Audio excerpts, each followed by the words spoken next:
করতেছে আর ডায়লগ দিতেছে আর যাইতেছে তাই মেলাই যাই রে মেলাই যাই রে, আছে না নাই? এদের কারণে তো আযাব আর গজব আসে, অশ্লীলতা বেড়ে যায়, উলঙ্গপানা বেহাপানা বেড়ে যায়, গান বাজনা বেড়ে যায়। কথা বলে ঠিক কিনা? নারী পুরুষের অবাধ মেলামেশা, নাকি মেলায় যায় পুরুষের আলাদা নারীর আলাদা আছে তো নাকি? কম ঠেলা ঠেলি গুতাগুতি করতেছে, বৈশাখের মেলায় যায় ওড়না ধরে টান দেয়। এ যুবক, কার ওড়না ধরে টান দিয়েছিস? আল্লাহর কাছে ভিডিও আছে, তোর খবর আছে। কথা কোন ঠিক কিনা? বাজান গো, আমার লম্বা হবে, লম্বা করবো না। বৈশাখ মাসে নানান ধরনের ঝড় তুফান হয়, বাড়ি ঘরের টিনগুলো নিয়ে যায়। আরে কত কষ্টে থাকে মানুষ, সেই জন্য দোয়া করা লাগবে, আল্লাহ বৈশাখের ঝড় তুফান থেকে আমাদের বাংলাদেশটাকে হেফাজত করো। কথা বলে না না, দোয়া না কইরা আমরা চিরং তামাশায় মেতে। কথা কোন ঠিক কিনা? এখন যেদিন ঝড় তুফান আসবে সেই দিন টের পাবেন। কথা কোন ঠিক কিনা?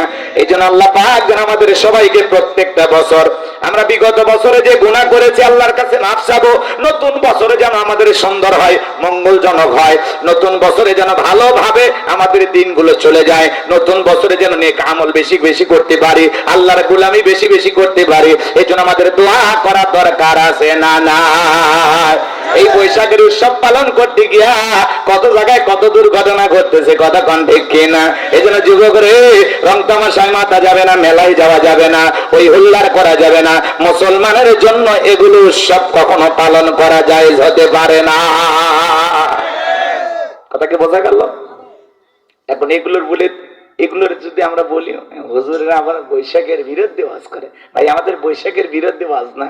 বৈশাখ মাস এমনি ঝড় তুফান, যে তুফান মাঝে মাঝে আসে এক মানুষকে তুলে নিয়ে আর এক জায়গায় ফেলে দেয়, এই ঘরের টিন আর এক ঘরে নিয়ে যায়, ঘরের চাল টাল সব জমির ভিতরে নিচে ফেলায় দেয়। ওই ঝড়ের মোকাবেলায় যেদিন পড়বা সেদিন টের পাবা। এই জন্য বিপদ মুসিবত যেন না আসে, বালা মুসিবত যেন না আসে, এই জন্য নতুন বছরে দোয়া করতে হবে। গান বাজালে হবে না, রং তামাশা করলে হবে না, পান্তা খাইয়া লাফালাফি করলে হবে না। আমি সেই গত বছরের পান্তা এই বছরে খাইলাম, কি মশা আছে না? নাই? আল্লাহ যেন আমাদের হেদায়েত দান করেন, সরে বলেন আমিন। পান্তা ইলিশ খাওয়ার নাম মুসলমান, এটার নাম রং তামাশা না, এটার নাম হই হুল্লার না। খাবার খাবেন, কোনো সমস্যা নাই। নির্দিষ্ট দিনে কেন খাবেন? 2 দিন আগে কেন খাইলেন না? 2 দিন পরে কেন খাইলেন না? ওই দিনে কেন খাইতে হবে? এই উৎসবটা পাইছেন কোথায়, কাদের কাছ থেকে পাইলেন? এগুলো আমাদের জানার দরকার আছে না? নাই? লম্বা হবে, লম্বা করব না, সংক্ষিপ্ত কথা বলে দিয়ে যায়। তাহলে সুখে থাকি দুঃখে থাকি সর্বাবস্থায় প্রশংসা আদায় করতে হবে কার? তাহলে চিৎকার মেরে বলুন, আপনারা সবাই কেমন আছেন? সব সময় জবান দিয়ে প্রশংসা আনবেন কার? এরপরে আল্লাহ রাব্বুল আলামিন সুন্দর করে জানায়া দিলেন, ওয়া ইযা ক্বালা লুকমানু লিবনিহি ওয়া হুয়া ইয়াইযুহু ইয়া বুনাইয়া লা তুশরিক বিল্লাহ ইন্নাশ শিরকা লাযুলমুন আযীম। আমার আল্লাহ রাব্বুল আলামিন বলেন, স্মরণ করো লোকমানে হাকিমের কথা, যখন লোকমানে হাকিম তার কলিজার টুকরা সন্তানদেরকে একত্রিত করলেন, তাদেরকে ডেকে ওয়াজ নসিহত করতেছেন। লোকমানে হাকিম কি বললাম, একজন কৃতদাস ছিল, সেখান থেকে আল্লাহ তাআলা তার ভাগ্যের পরিবর্তন করে দিয়েছেন। তিনি মাঠে ঘাটে ওয়াজ নসিহত করেন, মানুষকে উপদেশ দেন।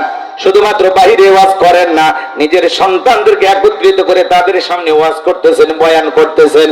তাদেরকে সুন্দর করে ডেকে বলতেছেন, ইয়া বুনাইয়া, হে আমার বাদশা, হে আমার কলিজার টুকরা সন্তান, হে আমার হৃদয়ের স্পন্দন, হে আমার আব্বাজান। সন্তানকে কিভাবে আদর করে ডাকবেন আল্লাহর কোরআন আপনাকে আমাকে শেখাচ্ছে। বলুন আল্লাহু আকবার। আর আমরা দেখি বল্টু ট্যাবলেট, কারণ আমরা তো পিতামাতা অনেকে এই জায়গায় আছি, সন্তানের কয়টা হক অনেক মা বাবা এখনো জানে না। কথা কেন? কয়েকটা সন্তানের বাবা হয়ে গেছে, সন্তানের কয়টা হক জানে? আমার এক ভক্ত আছে বগুড়া মাটির ডালিতে মাহাতির হোটেলে চাকরি করে। আমি তখন বললাম, এ যুবক, তুমি আমার ওয়াজ সারাদিন শুনো, তুমি কি বিয়ে করছো? ভাই হুজুর কি কন, 3 ছেলের বাপ আমি। তখন আমি বললাম, বাবা স্ত্রী সহবাসের একটা দোয়া আছে, তুমি কি জানো? হুজুর ওটা দোয়া পড়ার টাইম। কথা হয় না গে? এরকম আছে না নাই? বাজান গো, আপনি বাবা হয়েছেন, আপনি কি জানেন আপনার সন্তান আপনার কাছে কয়টা হক পাবে জানেন? কথা কয় না ভাই, কয়টা হক পাবে জানি না। ভালো, এটা ভালো, না জানলে বলবেন হুজুর জানি না। 12টা হক পাবে। জোরে বলেন কয়টা? 12টা। এখন ওই দিকে যদি আলোচনা করি 2 ঘন্টা বেড়ে যাবে, অত সময় আমার হাতে নাই। সন্তান জন্মগ্রহণ করার সাথে সাথে বলেন তো বাজান, সন্তানের 1 নাম্বার হক হলো সন্তানের কানে আজান দেওয়া। জোরে বলেন কি দেওয়া? সন্তানের কানে কি দেওয়া? আজান দেওয়া। আর সন্তান জন্মগ্রহণ করার সাথে সাথে আমরা সেলফি তুলে ফেসবুকে পোস্ট করি, বাবা হওয়ার স্বাদ পাইলাম, কথা কয় না। এবার ছেলের চাচা যখন ওই সন্তানের ছবিটা পাইছে, ও একটা সেলফি তুলে বলে চাচ্চু হইলাম, মামা লেখে মামা হইলাম, খালার আইডি থাকলে খালা বলে খালা হইলাম, কথা কয় না। এমনকি যেই মেয়েটা বাচ্চা জন্ম দিছে আর এই রক্তগুলো এখনো পরিষ্কার করে নাই, ওই অবস্থা একটা সেলফি তুলে বলে অনেক কষ্টের পরে মা হওয়ার স্বাদ বুঝলাম। আমরা সেই সেলফি নিয়ে ব্যস্ত, নাকি বলেন? সন্তান জন্মগ্রহণ করার সাথে সাথে প্রথমে ছবি তুলে ফেসবুকে দিতে হবে, এটাই প্রথম হক, ঠিক না? ছবি ফেসবুকে দেওয়া লাগবে, কি করতে হবে? আজান দিতে হবে। সেলফি তোলার ঠেলায় আজানের কথা মনে নেই, কথা কন। এরপরে কি করতে হবে? অনেকগুলো কথা আছে, কয়টা কথা বলবো। সন্তান জন্মগ্রহণ করার সাথে সাথে তার একটা সুন্দর নাম রাখতে হবে। ওই বল্টু Salimuddi, tablet, nut, screw, tyre, এগুলা নাম না, আজেবাজে নাম রাখে ভাই। হাসি খুশি, মায়া, জয়া, হাফসা। হাফসা নাম তো ভালো। আজেবাজে নাম আছে না কিছু, পিঙ্কি, চুমকি, ঝুমকি, টিটু, বিটু, লিটু, হেই রে নামের স্টাইল আছে না ভাই, আছে না? এইগুলো কি না? আমাদের কাছে যখন প্রশ্ন করা হয়, হুজুর আমার একটা ছেলে সন্তান হয়েছে, নাম রাখেন, সুন্দর 2টা নাম বলেন। আমি তখন বলি আল্লাহর কাছে 2টা নাম প্রিয়, একটা আব্দুল্লাহ আর একটা আব্দুর রহমান। তখন বলে আমার দাদার নাম ছিল আব্দুল্লাহ আর চাচার নাম আব্দুর রহমান, নামের মধ্যে কেন জানি বুড়ো বুড়ো ভাব, এগুলো আর পছন্দ হয় না। আপডেট খোঁজে, নাম রাখছে মানে মোটু, পাতলু, এগুলো না। এক গ্রাম্য চাচা ঢাকায় চলে গেছে, ঢাকা শহরে যা ভাতিজার বাড়িতে খাওয়া দাওয়া শেষে বলে, ভাতিজা তোমার নাকি ছেলে মেয়ে আছে, ওদেরকে একটু ডাকো, ওদের সাথে একটু দেখা করি। এবার ভাতিজা ডাক দেয়, ব্রাশ ফায়ার। যেই বলছে চাচা নিয়ে মারছে দেবো, বলে বাবা আমারে তুই ব্রাশ ফায়ার করে মারিস না। কয় চাচা থামেন, কয় না বাবা এই বয়সে মারিস না। কয় চাচা থামেন, আপনি না বললেন আমার ছেলে মেয়েকে দেখবেন? বলে হ্যাঁ বলেছি। কয় ছেলের নাম রাখছি ব্রাশ আর মেয়ের নাম রাখছি ফায়ার। এই হলো ডিজিটাল নামের অবস্থা, কথা কোন ঠিক কি না? মাজান গো আমার। এরপরে সন্তানের হক হলো, সন্তান যখন আস্তে আস্তে বড় হবে, দ্বীনি ইলম শিক্ষা দিতে হবে, কোরআন সুন্নাহর জ্ঞান শিক্ষা দিতে হবে। অনেকগুলো হক আছে, বলার সময় নাই। ছেলে হোক মেয়ে হোক, এক খাটে ঘুমাইতে দেবেন না, আর যদি এক খাটে ঘুমায় 2টা খাটা দেবেন, 2টা কম্বল দেবেন। একই কম্বল নিচে 2 ভাই ঘুমাবে না, একই কম্বল নিচে 2 বোন ঘুমাবে না, এদের কম্বল আলাদা আলাদা করে দিতে হবে। আর 2 জনের জন্য বেড, ঘুমানোর যে বেড, এটা আলাদা হলে ভালো হয়। কথা কি বোঝা গেল? আরো অনেক কথা আছে, কয়টা কথা বলবো। সন্তান যখন বড় হবে, সন্তানদের নেককার দেখা, দিনদার দেখা, আল্লাহওয়ালা দেখা, পর্দা করে এমন মেয়ে দেখে বিবাহের ব্যবস্থা করার দরকার আছে না নাই? আমরা নেককার নামাজি আল্লাহওয়ালা খুঁজি না, আমরা খুঁজি যৌতুকের মোটা অঙ্কের টাকা। যৌতুক লোভী বাবা আছে না নাই? আপনাদের এলাকায় নাই? যৌতুকের টাকা পাইলে পাগল হয়ে যায়। যদি কারো 4টে ছেলে থাকে, ওর গরমই আলাদা এলাকায় দেখা, গরম দেখে না? 4টে বেটা ছেলের বাপ, কথা কয় না? আর মশানি আলাদা ভাই। বড় ছেলের বিয়ে দা করছে 3.5 লাখ, 5 লাখ হলে ছেলের বিয়ে দেব, মানে বিয়েটা পালিনি, ফালছে দেশি হারিয়ে গরু, কথা কন ঠিক কিনা? এরকম যৌতুক লোভী বাবা আছে না নাই? কাঁচা পায়খানা খাওয়া যেমন হারাম, কন্যা পক্ষের কাছ থেকে জোর করে যৌতুকের টাকা দাবি করে খাওয়া তেমনি হারাম, কথা বলে ঠিক কিনা? যৌতুক নিতে মজা লাগে না, আর স্ত্রীর মহারানা দিতে কষ্ট হয়। মহারানা এটা স্ত্রীর হক, এটা অধিকার। প্রত্যেকটা পুরুষের এই অধিকার প্রতিষ্ঠিত করা লাগবে। স্ত্রীকে মহারানা না দিয়ে পাল্টা আমরা যৌতুক নামের হারাম কৌতুক চালু করেছি, কথা কোন ঠিক কিনা? যৌতুকের টাকার জন্য মাঝে মাঝে বউরি এমন পিটান পিটায়, মানুষ বলে এত পিটান কেন পিটাস? যতক্ষণ আব্বা ডাকছে ততক্ষণ ছাড়বো না। এমন পিটাই, মানুষ বলে এই বেটা এত পিটাস কেন? পিটাবো না। এই বেহানারির বাবা আমাকে 1.5 লক্ষ টাকা দেওয়ার কথা, মাত্র দিয়েছে 50,000 টাকা। এখন আমি শ্বশুর বাড়ির থেকে 1 লাখ টাকা পাই, মনে হয় হালখাতার টাকা পাই। এরকম যৌতুক লোভী আছে না নাই? লম্বা হবে, লম্বা করবো না, এদিক সেদিক যাবো না। কষ্ট পাচ্ছেন বুঝি আপনারা, সমাজের বাস্তবতা তুলে ধরতে গেলে অনেকের কষ্ট হবে। এই জন্য উচিত কথা যদি কই, পিঠের ওপর দিয়া যাবে মই। এই আনন্দে কিছু লোক কিনে খাবে বগুড়ার স্পেশাল দই। জবরদস্ত নন্দ ঘোষ সত্য গিবা। আমার ভাইরা লম্বা করবো না, সংক্ষিপ্ত কথা বলে দিয়ে যায়। লোকমানে হাকিম যখন তার কলিজার টুকরা সন্তানদেরকে একত্রিত করে বলতেছেন, ইয়া বুনাইয়া লা তুশরিক বিল্লাহ, হে আমার কলিজার টুকরা সন্তান, হে আমার বৎস, হে আমার হৃদয়ের স্পন্দন, আল্লাহর সাথে কখনো কাউকে শরীক করা যাবে না। অনেকগুলো ছেলের মধ্যে একটা ছেলে দেখে বলে, আব্বা আমার যে হজ নসিহত হবে না, ইমামতি হবে না। আপনারা বলেন তো বাজান, বক্তার ছেলে সবাই কি বক্তা হয়? ডাক্তারের বেটা সবাই কি ডাক্তার হয়? ডাক্তারের বেটাও ডাকেত হয়, আলেমের বেটাও জালেম হয়, হাজিরি বেটাও বাজি হয়। কথা কোন ঠিক কিনা? এ বাজান গো আমার, একটা ছেলে ডেকে বলে, আব্বা আমার কিছু টাকা পয়সা দিয়ে আমি বিজনেস করব, ব্যবসা বাণিজ্য করব। লোকমানে হাকিম ডেকে বলে, ছেলে আমার কাছে টাকা নাই। বলে, আব্বা আমার ইমামতি ওয়াজ নসিহত হবে না, টাকা দেন আমি ব্যবসা করব। ছেলেটা বড় না সরবান্দা। লোকমানে হাকিম দেখে বলে, ছেলে রে, আমি আমার এক বন্ধুর কাছে টাকা পাইছি, একটা দ্বীপে বসবাস করি। এই বিশাল পথ পাড়ি দিতে গিয়ে তোমার জীবনে অনেক বড় দুর্ঘটনা আসতে পারে। আমি বাবা হয়ে সন্তানকে এত বড় বিপদের মধ্যে ফেলে দিতে পারবো না। ছেলেটা বড় না সরবান্দা দেখে বলে, আব্বা আপনি শুধু লোকেশনটা আমাকে বলে দেন, যেভাবে হোক যত কষ্ট হোক এই পথ পাড়ি দিতে আমি রাজি আছি। লোকমানে হাকিম বলে, ঠিক আছে বাবা, তাহলে শুনে নাও। বাড়ি থেকে যখন বের হয়ে যাইবা, 2 রাকাত সালাতুল হাজতের নামাজ আদায় করবা। এরপরে যখন রওনা করবা, বিশাল মরুভূমির পথ পাড়ি দিতে গিয়ে ক্লান্ত শরীর নিয়ে তাকায় দেখবা একটা জঙ্গল দেখা যায়। ওই জঙ্গলের ভিতরে দেখবা ঝর্ণার পানি পড়তেছে, সেখান থেকে পানি পান করবা, প্রয়োজন মোতাবেক পানি নেবা। এরপরে সামনের দিকে রওনা করে পিছন দিকে তাকায় দেখবা জঙ্গলটা আর নাই। খবরদার ভয় পাওয়ার কোনো কারণ নাই, সামনের দিকে রওনা করবা। পথ চলতে চলতে তাকায় দেখবা বিশাল একটা গাছ, ওই গাছের ছায়া আশ্রয় নিবা না, নিলে কিন্তু তোমার বিপদ হবে। পুরো সফরের ঘটনা বাবা আগেই জানিয়ে দিচ্ছেন, লম্বা ইতিহাস সংক্ষিপ্ত কথা বলে দিয়ে যায়। এইবার লোকমানে হাকিম গাছের ছায়া, লোকমানে হাকিমের ছেলে গাছের ছায়া একটু বিশ্রাম নিতে চায়, কিন্তু বাবা বলেছে আশ্রয় নিলে বিপদ হবে। গাছের করে একটা মুরব্বী বৈশা আছে, দেখে বলে, বাবা এইদিকে আসো। বলে, না বাবা যাইতে নিষেধ করেছে। বলে, তোমার বাবা কি বলে নাই? চলতি পথে একটা মুরব্বীর সাথে দেখা যদি হয়, মুরব্বী যা বলবে তুমি তাই শুনবা। বলে, হ্যাঁ বলেছে। তাহলে বাবা ভয় পাওয়ার কোনো কারণে আমার কাছে আসো। এইবার লোকমানে হাকিমের ছেলে চলে গেলেন।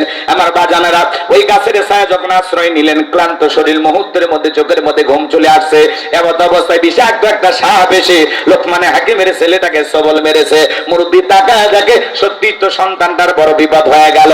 এইবার সাপটাকে ধইরা লোকমানে হাকিমের ছেলেটাকে বিষ মুক্ত করার পরে তাহলে একটা বস্ত্র দিয়ে সাপটাকে 2 টুকরো করলেন। পিছনের অংশ ফেলা দিয়া মাথার অংশটা লোকমানে হাকিমের ছেলের ব্যাগের ভিতরে রাইখা দিলেন। এইবার ছেলেটা এখন ঘুম থেকে জাগ্রত হয়েছে। লোকমানে হাকিমের সন্তানকে এইবার ডেকে বলে, বাবা সত্যি তোমার বিপদ হয়েছিল, একটা বিষাক্ত সাপ তোমাকে সবল মেরেছিল, আমি বিষ মুক্ত করেছি, আর কোনো ভয়ের কারণ নাই। লোকমানে হাকিমের ছেলে এইবার 2 রাকাত সালাতুল হাজতের নামাজ আদায় করে বলে, মুরব্বী আমাকে ওই জনবসতি এলাকায় যেতে হবে, বাবার পরিচয় দিলে ওরা সেই দ্বীপের ঠিকানাটা বলে দিতে পারবে। মুরব্বী থেকে বলে, বাবা আমি যদি তোমার সফর সঙ্গী হয় তোমার কি কোনো আপত্তি আছে? বলে, না। এইবার মুরব্বীকে সঙ্গে নিয়ে ওই লোকালয় এলাকায় যায়, যখন জনবসতি এলাকায় যায়, যখন তার বাবার পরিচয় দিলেন, আমি লোকমানে হাকিমের ছেলে। এই কথা শোনার পরে সবাই মানুষ আদর যত্ন করতে লাগলেন, ভালোবাসা দেখাইতে লাগলেন। কেউ বাড়িতে জায়গায় দেয়, কেউ খাবার দেয়। আপনারাই বলেন তো বাজান, বাংলাদেশের সবচাইতে বড় আলেম, সবচাইতে বড় বক্তার ছেলে আপনাদের সাপাহারে এসে যদি বলে আমি বাংলাদেশের অমুক বড় আলেমের ছেলে, আপনারা একটু ভালোবাসা দেবেন না? গাছের আমও পেরে দিতে পারেন, কথা কোন ঠিক কিনা? যদি আল্লামা সাইদি হুজুরের সন্তান আপনাদের এলাকা আসে, ভালোবাসা দেবেন না? ডক্টর মিজানুর রহমান আজারির ছেলে আসলে ভালোবাসা দেবেন না? কথা কন না ভাই, অবশ্যই দেবেন। আমি হুজুরের ছেলেও যদি আসে, দেবেন না? আমার বাদই দেন, রাগ করেছেন বুঝি। বাংলাদেশের কোন আলেমের ছেলে, কোন বড় বক্তার ছেলে যদি আপনাদের এলাকা আসে, আমার বাবাজিরা অবশ্যই আপনার একটু আদর যত্ন করবেন, একটু খেদমত করতে চাইবেন, একটু সেবা করতে চাইবেন, একটু খাওয়াইতে চাইবেন। কথা বলেন ঠিক কিনা? লোকমানে হাকিমের ছেলে, লোকমানে হাকিমের সন্তান, এটা জানার পরে মানুষজন লোকমানে হাকিমের ছেলেকে ভালোবাসায় দেখাইতে লাগলো, আদর যত্ন কদর করতে লাগলো। এইবার একটা লোক দেখে বলে, বাবা এলাকা একটা সুন্দরী মহিলা আছে, আমরা চাই তার সাথে তোমার বিবাহের ব্যবস্থা দিতে। বাবা আগেই বলেছে এলাকার লোকজন যখন ওই মেয়ের কথা বলবে, খবরদার বিয়েতে রাজি হবা না, রাজি হলেই কিন্তু তোমার বিপদ হতে পারে। সবাই যখন অনুরোধ করে, বাবা বিয়ে করো আর না করো, পাত্রীটা শুধু একবার দেখো। ছেলেটাও চিন্তা করে, যুবক পাত্রী দেখলে কি এমন হতে পারে, যাই। সবাই যখন অনুরোধ করতেছে, এইবার যখন ওই সুন্দরী মেয়েটাকে দেখানো হলো, মেয়েটা দেখতে এতটাই সুন্দরী, চোখটা ছিল টানা টানা, হরিণীর মতো কালো, দেখে লাগলো ভালো।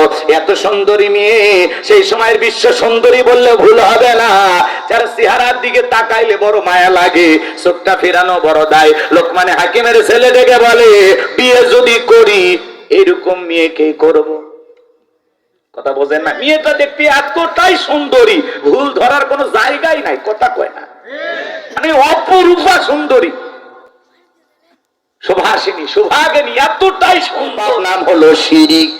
এই বড় শিরিক গুলোকে শিরিক আকবার বলা হয়, ছোট শিরিক গুলোকে শিরিক আকবার বলা হয়। শিরিক মোট হলো 42 প্রকার, এগুলোকে ভেঙে আবার 72 প্রকার হয়। আমাদের সমাজে অসংখ্য শিরিক আছে না নাই? একটু কি বলবো? কষ্ট মনের মধ্যে নেবেন না বাজান গো আমার। মাজারে সিজদা দেওয়া কি শিরিক? কথা কয় না। মাজারে সিজদা দেওয়া কি? মুসলমান মাজারে সিজদা দেবে না, মুসলমান সিজদা দেবে মসজিদে। নেতার পায়ে সিজদা দেওয়া শিরিক, পীরের পায়ে সিজদা দেওয়া শিরিক। আল্লাহ ছাড়া এই মাথা দুনিয়ার কোন জালেমের কাছে নত করা যাবে না। ভালো করে বুঝবেন। আপনি পীরের কাছে যে মাথা নত করে সিজদা দেন, হ্যাঁ, মাজারে যে মাথা নত করে সিজদা দেন, আল্লাহ ছাড়া দুনিয়ার কারো কাছে মাথা নত করা যাবে না। আছে না বাজান? ভণ্ড পীরের কাছে মাথা নত করে সিজদা দেয়, আজেবাজে গান গায়। দেখেন না, কয় পানির ভিতরে জ্বললে বাতি, ঝড় বাতাসেও নেবে না, ল্যাংটা বাবার মুরিদ হইলে নামাজ রোজা লাগে না। যেই লোকটা বলবে নামাজ রোজা লাগে না, ওইটা পীর না টাটকা শয়তান। সিজদার মতো একটা সিজদা দিবি, জান্নাত পার হয়ে জাহান্নামের গর্তে পড়ে যাবে। এরকম ভণ্ডদের কাছে যাওয়া যাবে না। তালা বাবা, শিকল বাবা, লাউ বাবা, কদু বাবা, এদের কাছে যাওয়া যাবে না। পীর ছিল শাহজালাল খানকায়, পীর রাজপদেবীর নারাই তাকবীর হুঙ্কার দিয়েছেন, গৌর গোবিন্দ পালাইতে বাধ্য হয়েছিল। কথা বলেন ঠিক কিনা? আল্লাহ ওয়ালা খুবই ভালো জিনিস। আমার আল্লাহ বলেন, কুনু মাস-সাদিকিন, তোমরা সত্যবাদীদের সঙ্গে হও। যে পীরের পা থেকে মাথা পর্যন্ত নবীর সুন্নাত দিয়ে ঢাকা, যার চেহারার দিকে তাকাইলে আল্লাহর কথা স্মরণ হয়, যে পীর নিজের ইমামতিতে মুরিদদেরকে নামাজ আদায় করে, যে পীর সাহেবের দরবারে কোনো মহিলা নাই, এরা হলো সঠিক আল্লাহ ওয়ালা। আর নারী পুরুষ একত্রে হয় জিকির করে। দেখেন না, কয় মনের আলো বড় আলো, বাইরের আলো নিবা ফেলা, মনের পর্দা বড় পর্দা, বাইরের পর্দা খুলে ফেলা। আছে না নাই? বাবা ভান্ডারি, লাইন সারা চলে না তো রেলগাড়ি, ডুগি তবলা বাজায়া আজে বাজে গান গায় আর জিকির করে। আছে না নাই? এই যে মাছ ভান্ডারে এক ভণ্ড বের হয়েছিল, এ বাজান গো আমার, ডুগি তবলানে গান গাইতেছে আর বলে, আমার মরণ কালে ঢোল বাঁশি বাজাইও জাকির ভাইও, মরণ কালে ঢোল বাঁশি বাজাইও। বলেন তো বাজান, ঢোল বাঁশির সাথে মুসলমানের কোন সম্পর্ক থাকতে পারে? জোরে বলেন, পারে? বেটা গান বানাইতে পারিস না, ভালো করে বল, আমার মরণ কালে কালেমা পড়িও জাকির ভাইও, আমার মরণ কালে কোরআন পড়িও, আল্লাহ রাসূলের নাম নিয়া কবরে রাখিও জাকির ভাইও, আমার মরণ কালে কালেমা পড়িও। কথা বলে ঠিক কিনা? আর এরা গানের টান মারে, গাঁজা খাইয়া মুজদারি লাল মারাইছে, 10 টাইপের মুক্তই খুঁজে পাওয়া যায় না। বগলে চুল দিয়ে বেরিয়ে হয়েছে। আর সুন্দরবনে অবস্থায়, বান্দরবনে কি অবস্থা, মাজারে বৈশা গাজার কলকিতে এমন টান মেরে ধুয়ে ছেড়ে দেয়, রাস্তায় প্রশাসনের লোক দাঁড়িয়ে থাকে, বলে মনে হয় ওরসের রান্না চলছে। আছে না নাই ভণ্ড? এবাজান গো আমার, এই ভণ্ডদের কথা কত বলবো, বলতে গেলে অনেক সময় লাগবে, আমি বেশি বাড়াতে চাই না। ভণ্ড পীর যেখানে আমরা নাই, ওই গাজার কলকিতে টান মারিয়া কানের মধ্যে মনে হাতটা লাগাইয়া সেই গান গায়। দেখেন না, ওই আমার বাবার এসে ননি গো লোহারে বানাইছে কাঁসা সোনা। আছে না? এই গান এইভাবে না গায়, অন্যভাবে গাওয়া যায়, যায় না? আমার রাসূলকে চেননি গো লোহারে বানাইছে খাঁটি সোনা, আমার নবী পরশ মনি গো লোহারে বানাইছে খাঁটি সোনা। মারহাবা কর। কষ্ট হচ্ছে বুঝি, সামনের দিকে যাই বাজান বাবার, তাহলে মাজারে সেজদা দেওয়া শিরিক, নেতার পায়ে সেজদা দেওয়া শিরিক, পীরের পায়ে সেজদা দেওয়া শিরিক। আল্লাহ ছাড়া এই মাথা দুনিয়ার কারো কাছে নত করা যাবে না। মুসলমানের সম্পর্ক মাজারের সাথে না, মুসলমানের সম্পর্ক হবে মসজিদের সাথে। এরপরে ট্রাকের পেছনে সেরা স্যান্ডেল ঝুলানো কেন? দুর্ঘটনা থেকে বাঁচানোর জন্য। দুর্ঘটনা থেকে বাঁচানোর মালিক কে? তাহলে ভরসা স্যান্ডেলের উপরে নাকি আল্লাহর উপরে? ভালো করে বোঝার চেষ্টা করবেন না জানবো আমার। এরপরে টিয়া পাখির কাছে যা ভাগ্য গণনা করে, কবিরাজের কাছে যা ভাগ্য গণনা করে। আমাদের এলাকার এক মহিলা কবিরাজের কাছে চলে গেছে। কবিরাজ হাতটা ধরে বলেন, বুঝতে পারছে তোমার স্বামী তোমারে ভালোবাসে না, কারণ আছে তোমার বালিশের নিচে তাবিজ আছে, ডাবের গাছের নিচে তাবিজ আছে, পুকুর ঘাটে তাবিজ আছে, তোমার স্বামী তোমারে বাদ দিয়া আর একটা মেয়ের সাথে। এইটা শোনার পরে মহিলার মাথা গরম হয়ে গেল। বাড়িতে এসে এমন কায়দায় ঝগড়া লাগছে বাজান গো আমার, মাজায় শাড়ির আসল পেয়েছে, এমন কায়দায় স্বামীর সাথে ঝগড়া লাগছে, মানে লঙ্গি খুলে ফেলে দেবে। স্বামী তখন বলতেছে, বউরে জীবনে কোনোদিন তোর মনে কষ্ট দেব না, দুঃখ দেব না, একবার শুধু কবিরাজের ঠিকানাটা দে। কথা বোঝেন নাই? এইবার যখন কবিরাজের ঠিকানাটা দিয়েছে বাজার, এই ব্যক্তি এই কবিরাজের কাছে হাতটা দেখায় বলে, চাচা দেখেন আমার হাতটা দেখেন। কবিরাজ যখন হাতটা নাড়েছে, উল্টা পাল্টা বলতে শুরু করে দিয়েছে। এইবার এই হাতটা দিয়ে কবিরাজকে মারছে একটা থাপ্পড়, এক থাপ্পড়ে গালটা নাড়তেছে আর বলে, বাবা আমারে মারার কারণটা কি? মানুষের ভাগ্য গণনা করে বলতে পারিস কার ভাগ্যে কি আছে? আর নিজের ভাগ্যে 2 মিনিট পরে থাপ্পড় আছে, সেইটা বলতে পারিস না। বন্ধ কবিরাজি বন্ধ কর, এরপরে কিন্তু পিটায়া হাত পা গলার সাথে ঝোলাইয়া দেব।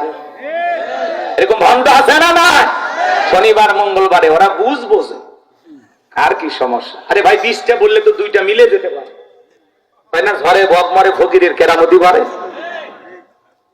15-20টা বলতেছে আপনার স্বামীর এই সমস্যা, ওই সমস্যা, এই হয়েছে, ওই হয়েছে, আপনার ভালোবাসে কম, সময় দেয় কম, এ হয়েছে, সে হয়েছে। তখন কথা তো ঠিকই এলে মিলিয়ে গেল, আছে না?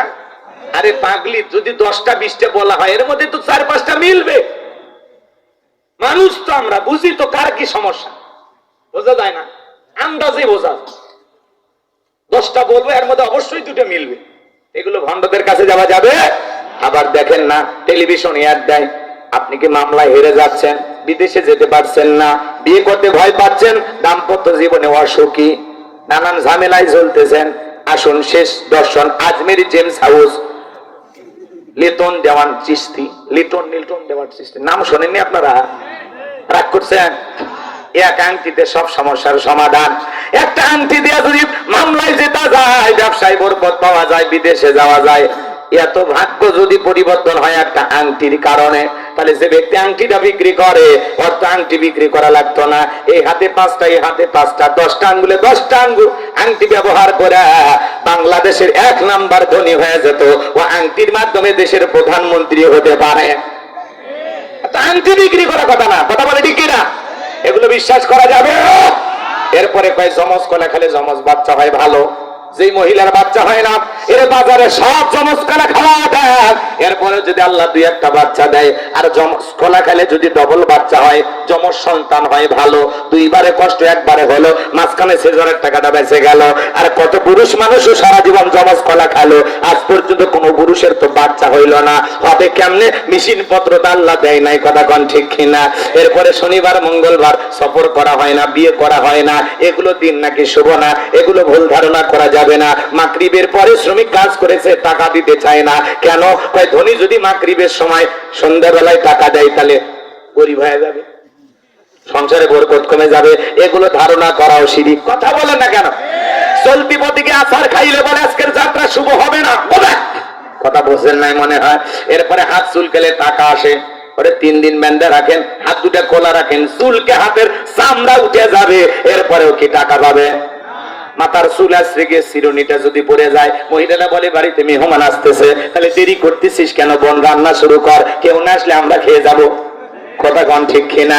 এগুলো ধারণা করাও শিরিক। নানান ধরনের ঘটনা সমাজে আছে বাজার। নতুন ছেলের বউ চা বানাই দিকে কাপটা ভরে ভাঙ্গে গেছে, ওই অলক্ষণে কুলক্ষণে বউ আসছে, প্রথম দিনে সংসারে জিনিস ভেঙেছে, পুরো সংসার ভেঙে খান খান করে দেবে। এই একটা ছোটখাটো দুর্ঘটনা, এটা শাশুড়ির হাত থেকে ঘটতে পারে, ননদের হাতে দিয়ে ঘটতে পারে, একটা চায়ের কাপের সাথে মানুষের ভাগ্য ঝুলে থাকতে পারে না। এরপরে ছোট্ট বাচ্চারা কপালে কালো টিপ দেয়, ওই বদনজর থেকে বাঁচার জন্য। যদি বলা হয় বাচ্চার কপালে কালো টিপ কেন, কয় তোমার শাশুড়ি জানে। শাশুড়ির কাছে যা বলে কে জানে, কয় তোমার নানি জানে। এক কথা, এটা হলো নানির ফতুয়া, খালি মহিলারা জানে, আর কেউ জানে না কেন কালো টিপ দেয়। আছে না নাই বাজান গো আমার? লম্বা হবে, লম্বা করবো না। বাচ্চাদের কপালে কালো টিপ দেয়, পায়ে কালো টিপ দেয় বদনজর থেকে বাঁচার জন্য। বলেন তো বাজান, তকদিরের ভালো মন্দ সবকিছু কার কাছে? কথা বলেন ঠিক কিনা? সম্মানিত ভাইরা আমার, লম্বা হবে, লম্বা করবো না। এরপরে সমাজে প্রচলিত একটা বড় সমস্যা আছে, কয় ধর্ম যার যার, উৎসব সবার। এই স্লোগান কোন মুসলমানের মুখে শোভা পেতে পারে না। ধর্ম যা উৎসব তার, ধর্ম যার উৎসব তার। বলেন তো বাজান, আমাদের জুমার নামাজে অমুসলিমেরা আসে, ঈদের নামাজে নিশ্চয় আসে, জানাজাতে আসে। যখন কুরবানির পশু জবাই করে 2-4 জন অমুসলিম এসে মনে কোটা বাঁচার সহযোগিতা করে, তাহলে আপনি কেন যান? আপনার জমায় আসে না, জানাজায় আসে না, ঈদের নামাজে আসে না। আর আমি অমুসলিমদের যখন মেলা বসে যায়, কথা কয় না, বউ বাচ্চাকে সঙ্গে নিয়া মোটর সাইকেলে তুইলা বোরকা পরায়া হাজী সাহেব মেলায় যাইতেছে, আছে না? বউ বাচ্চা নিয়ে অমুসলিমদের যখন পূজার উৎসব আসে, মেলা আসে, সেখানে যায় আড্ডা মারতেছে আর গান গাইতেছে, মেলায় যা রে, মেলায় যা রে। আছে না ভাই? রাগ করতেছেন আপনারা? বলেন তো মুসলমান হিসাবে অমুসলিমদের মেলায় যাওয়া জায়েজ না হারাম? আরো জোরে। এদেরকে যখন বলবেন অমুসলিমদের মেলায় কেন যাবেন, তাদের উৎসবে আপনি কেন যাবেন? বলে হ্যাঁ, একদিন আমি গেছি, গেলে আমি হিন্দু হয়ে যাব। এই ঠেটারে বুঝাবে কে গো? এ তো ঠেটা। কথাকে বুঝতে পারছেন বাজান গো? এগুলো চলবে না। অমুসলিমেরা যা খুশি তাই করবে। হিন্দুদের উৎসব হিন্দুদের কাছে, বৌদ্ধদের উৎসব বৌদ্ধদের কাছে, খ্রিস্টানদের বড়দিন খ্রিস্টানদের কাছে, আর মুসলমানের উৎসব মুসলমানের কাছে। ধর্ম যার, উৎসব তার। আপনারা বলেন তো বাজান, গাছ যার, ফল সবার, মানবেন? কথা কয় না। গাছ যার, ফল সবার, মানবেন? পুকুর যার, মাছ সবার, মানবেন? চাকরি যার, বেতন সবার, মানবেন? বউ যার, হক সবার, মানবেন? তার মানে কি? বউ যার, হক তার, গাছ যার, ফল তার, পুকুর যার, মাছ তার, চাকরি যার, বেতন তার, ধর্ম যার, উৎসব তার। আকল জ্ঞান পরিষ্কার করেন। আপনার জুমার নামাজে আসে না, ঈদের নামাজে আসে না, জানাজায় আসে না, আর আপনি অমুসলিমদের উৎসবে মুসলমান হয়ে যান। অমুসলিমের চাইতেও আপনার লজ্জা কম। আপনি স্লোগান দেন ধর্ম যার, উৎসব সবার। বলেন ধর্ম যার, উৎসব তার। আমাদের উৎসবে অমুসলিমের আসতে পারে, আমাদের ধর্মীয় উৎসব থেকে যদি তাদের মনের ভিতরে পরিবর্তন হয়, ইসলাম গ্রহণ করে, কিন্তু আপনি তাদের কাছে কেন যাবেন? আমাকে বুঝান। তাহলে কি করবেন? মনে রাখবেন, মুসলমানেরা যে জনপদের সরকার থাকবে, রাষ্ট্রপ্রধান থাকবে, অমুসলিমেরা সে এলাকায় থাকলে তাদের নিরাপত্তা নিশ্চিত করতে হবে। একটা মায়ের কোলে শিশু যেমন নিরাপদ, ডিমের ভিতরে কুসুম যতটা নিরাপদ, অমুসলিমেরা যে এলাকায় মুসলমানের সাথে বসবাস করবে তার চাইতে বেশি নিরাপদে তারা থাকবে। কথা বলে ঠিক কিনা? তাদের উৎসাহ জায়েজ নাই। বলে কিছু দিতে হবে, বলেন আমি দিতে পারবো না। বলে ঝামেলা করে লাভ নাই, যদি তোমার কাছে কিছুই না থাকে। কয়েকদিন আগে তোমার মতো একটা ইমানদারকে আমরা অফার দিয়েছিলাম, প্রতিমার নাকে ঢোকায় মাছি পড়ে আছে, ওখান থেকে একটা মাছি মেরে চলে যাও। লোকটা তাই করেছিল, তোমাকে আমরা একই সুযোগ দিলাম। ওই যে প্রতিমার নাকে ঢোকায় মাছি পড়ে আছে, ওখান থেকে একটা মাছি মেরে তুমি নিরাপদে চলে যাও। ইমানদার থেকে বলে না, মাছি মারার মতো শিরকও আমি করতে পারবো না।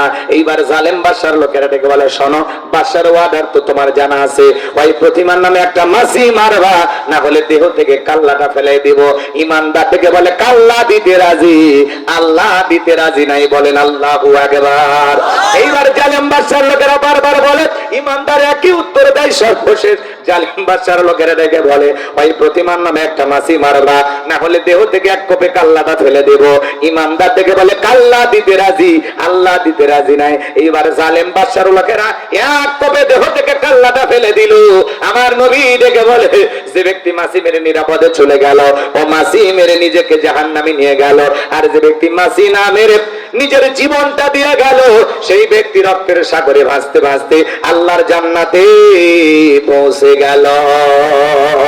একটু জোরে বলেন সুবহানাল্লাহ। তাহলে মাছি মারার মতো সামান্য শিরকও করা যাবে। সর্বশেষ আপনাকে একটা উদাহরণ দেই, আলোচনা শেষ নাই, এই শিরকের ব্যাপারে কথাগুলো শেষ করে সামনে আমরা যাচ্ছি নতুন কোনো বিষয় নিয়ে। এদিকে খেয়াল করেন, এটা একটা খাবারের প্লেট। আপনার ভিআইপি একটা গেস্ট আসবে নওগাঁ শহর থেকে। আপনাদের এই গ্রামের নাম কি বাবা? কানুপাড়া। ভালো করে বুঝবেন, মেহমানের জন্য সকাল বিকাল থেকে রান্না বান্না অনেক কষ্ট করে খাবার রেডি করে প্লেটটা সাজাইতেছেন। গরুর গোস, খাসির গোস, মুরগি, বোঝেন নাই, নানান ধরনের গোস্ত দিয়ে সাজাইছেন, মাছ দিয়ে সাজাইছেন। এবার মেহমানের সামনে খাবারের পরিচিতি চলতেছে। ভালো করে বুঝবেন, কয় এইটা কি? কয় গরুর গোস, এটা মুরগি, এটা খাসি, এটা কবুতর, এটা বক। এভাবে খাবারের পরিচিতি চলতেছে। এটা রুই, এটা কাতলা, এটা ইলিশ, এটা ছোট মাছ, এভাবে পরিচিতি চলতেছে। দেখতে দেখতে বলতেছে যে সামান্য একটু দেখা যায়, এটা কি?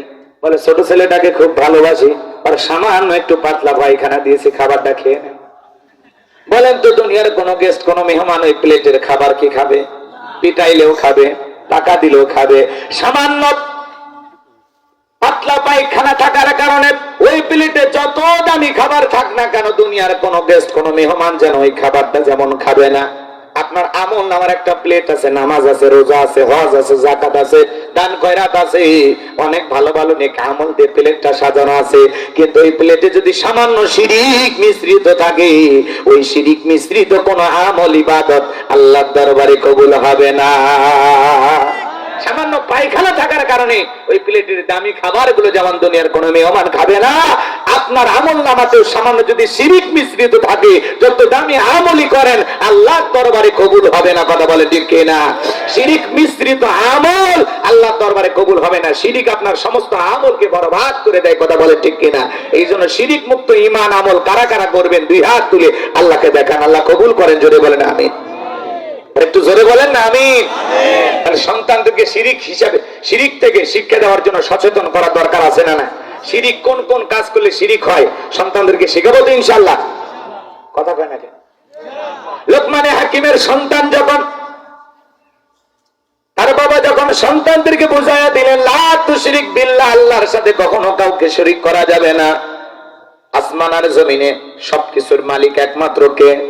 ওয়ালাম ইয়াকুল্লাহু কুফুয়ান আহাদ। আকাশ আর জমিনে আল্লাহর সমকক্ষ, আল্লাহর সমতুল্য আর কেউ নাই। কথা বলেন ঠিক কিনা? সন্তানদেরকে বুঝাইলেন, বাবা শিরিক করা যাবে না। ইন্না শিরিকা লা যুলমুন আযীম। শিরিক হলো সবচাইতে বড় জুলুম, সবচাইতে বড় অপরাধ, সব পাপের বড় পাপ। সন্তানদেরকে যখন শিরিক শিখায়, আল্লাহর সাথে সন্তানদেরকে পরিচয় করায় দেয়, আমার আল্লাহ এত খুশি হয়ে গেল। দেখো বলে, লোকমান হাকিম রে, তুমি তোমার সন্তানদেরকে আমার সাথে পরিচয় করায় দিলা, আমি আল্লাহ বড় খুশি হয়ে গেলাম। এইবার তোমার সন্তানদের সাথে তোমার পরিচয় আমি আল্লাহ করায় দিলাম। বলেন আল্লাহু আকবার।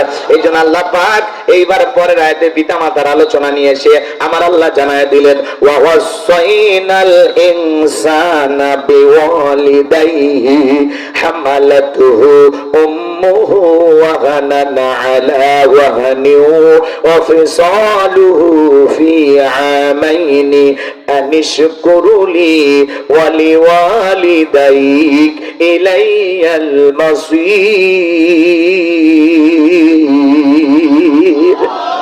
আমার আল্লাহ রাব্বুল আলামিন বলেন, আমি তো মানুষকে নির্দেশ দিয়েছি তারা যেন মাতা পিতার সাথে সদাচরণ করে, উত্তম ব্যবহার করে। কারণ হলো তার মা কষ্টের পর কষ্ট সহ্য করে সন্তানটাকে গর্ভধারণ করেছে, 2-2.5 বছর বুকের দুধ পান করাইছে।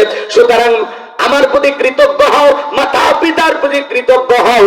তোমরা সবাই তো আমি আল্লাহর দিকে প্রত্যাবর্তন করবা। আমার ভাইরা গভীর মনোযোগ দিয়ে শুনবেন। পিতা মাতার আলোচনা যদি 5 মিনিট করে দেই কষ্ট হবে আপনাদের। যদি কেউ ওঠা বসা করেন বুঝে নেব আপনি মনে হয় মা বাবাকে ভালোবাসেন না। কি ভাই, আপনাদের ওয়াদা অনুযায়ী আরো কয়েকটা মিনিট আছে, থাকবেন তো ইনশাল্লাহ? একটু গভীর মনোযোগ দিয়ে শোনেন। একটা মা সন্তানকে কত কষ্ট করে, আমার ভাইয়ের একটা মা সন্তানের জন্য কতটা কষ্ট করে। সন্তান যখন মায়ের পেটে চলে আসে 3-4 মাস, মা খাইতে পারে না, মার বইবে হাব হাব, খাবার রুচিটা নষ্ট হয়ে যায়। সন্তান যখন আস্তে আস্তে মায়ের পেটে বড় হয়, 6-7 মাস যখন হয়ে যায়, আপনি আমি মায়ের গর্ভে ছিলাম, এই জায়গাটা মাত্র 10 ইঞ্চি। কয় ইঞ্চি? মাত্র 10 ইঞ্চি। ডাক্তারি গবেষণায় বলা হয়েছে, বাজান গো আমার, ভালো করে বোঝার চেষ্টা করবেন, মাত্র জায়গাটা 10 ইঞ্চি। 7-8 মাস যখন হয়ে যায়, সন্তানের পা দুটো যখন বড় হয়ে যায়, মায়ের কলিজার সাথে আল্লাহ তাআলা পা দুটো সেট করে দেন। যেই সন্তানগুলো মায়ের গর্ভে থাকা অবস্থায় সবচাইতে কম নাড়াচাড়া করে, ওই সন্তানগুলো মায়ের গর্ভে থাকা অবস্থায় মাকে 4,500 বার বেশি লাথি মারে। 4,500 বেশি লাথি মারে। আমার ভাইয়েরা 8-9 মাস যখন হয়ে যায়, পেটটা যখন অনেক বড় হয়ে যায়, মা ডান কাত হইতে কষ্ট হয়, বাম কাত হইতে কষ্ট হয়, চিনচিন করে ব্যথা করে। মা রাত্রি জাগরণ করে, মা রাতের পর রাত জাগিয়ে কাটায় দেয়, মা ঘুমাইতে পারে না। যে মা সন্তান গর্ভের ভিতরে নিয়ে রাত্রি জাগরণ করে কাটায় দেয়, সারা রাত জায়গা নফল নামাজ বলে যে সব হয়, মায়ের আমল নামায় আমার আল্লাহ সেই সব লিখে দেয়। বলুন সুবহানাল্লাহ। সন্তান ডেলিভারির সময় যখন চলে আসে, গভীর নিশীথে মা বাবার 2টা পা জড়ায় কান্দে। মায়ের চোখের পানি যখন বাবার পাকে স্পর্শ করে, মা কান্না করে। মায়ের কান্না দেখে বাবা ঘুম থেকে জাগ্রত হয়ে বলে, বিবিরে এত রাতের বেলায় কেন কান্না করো, কি হয়েছে তোমার? ডেকে বলে, স্বামী আমার বড় ভয় করে, কত মহিলা সন্তান জন্ম দিতে মারা যায়, আমার বড় ভয় করে আমি যদি মারা যাই আমারে তুমি মাফ করে দিও। ও স্বামী, দীর্ঘদিন আপনার সংসারে করলাম, এই নেন সংসারের চাবি বুঝাইয়া দিলাম, বেঁচে থাকলে আবারও দেখা হবে, মারা গেলে আপনি মাফ করে দেবেন। যে মা বোনেরা সন্তান ডেলিভারি ব্যথায় কষ্ট যন্ত্রণায় সন্তানকে দুনিয়ার মুখ দেখাই থেকে মারা গেল, এই মাদেরকে আল্লাহ তাআলা শহীদের মর্যাদা দান করেছেন। বলুন সুবহানাল্লাহ। আমার ভাইরা, মা যখন বাবার কাছ থেকে বিদায় নিয়ে তাই মার ঘরে চলে যায়, প্রসবের যাতনায় মা দাঁত মুখ কামড়ায়, চোখের পানি ছেড়ে দিয়া কান্না করে। একটা সন্তান ডেলিভারি করতে গিয়ে কত যে কষ্ট হয়, কত যে ব্যথা হয়, দুনিয়ার মা ছাড়া কেউ বুঝবে না। নবীর এক সাহাবী কান্দে করে হজ করাইতেছেন, তার কাঁধে মা। বিশ্বনবী ডেকে বলে, সাহাবী তোমার কাঁধে কে? বলে, হুজুর আমার মা। বিশ্বনবী ডেকে বলে, সাহাবী আমি আমার মাকে পাইলাম না, বাবাকে পাইলাম না। জন্মের আগে বাবাকে হারিয়েছি, জন্মের 6 বছর বয়সে আমি আমার মাকে হারিয়েছি। পিতা মাতার খেদমত করা আমার কিসমতে জোটে নাই। আমার সাহাবী মার খেদমত করতেছে দেখে বড় ভালো লাগতেছে।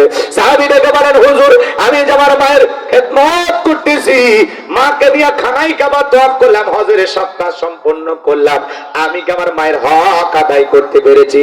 বিশ্বনবী ডেকে বলে, সাহাবী আল্লাহ পাক যদি কিয়ামত পর্যন্ত তোমাকে হায়াত দেয় আর তোমার মা তোমাকে জন্ম দেওয়ার সময় প্রসবের যাতনায় উহা শব্দ করেছিল, ওই একটা উহা শব্দের হক দুনিয়ার কোন সন্তান আদায় করতে পারবে না। বলেন আল্লাহু আকবার। এইজন্য বিশ্বনবী বলেছেন, উমা জান্নাতুকা নারুকা, তোমার পিতামাতাই তোমার বেহেশত, তোমার পিতামাতাই তোমার দোজখ। পিতামাতা খুশি, আরশের মালিক আল্লাহ খুশি।